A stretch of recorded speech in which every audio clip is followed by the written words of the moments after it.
Go!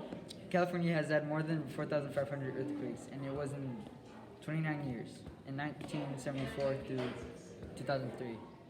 Here are some areas that are at high risk of earthquakes. The highest was San Bernardino, and it's at the top of the list. There are also San Andreas and San Jacinto that are close to San Bernardino in earthquakes.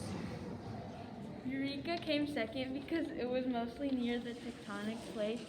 California has some small earthquakes all the time. The biggest earthquake in California was 7.9 magnitude and was $400 billion and killed 700 people. Technology. Seismographs, are also called seismometers, are very important tools in the field of measuring earthquakes. These tools are used in seismic stations throughout the world. A seismograph draws lines in what is called seismogram to record and measure earthquakes.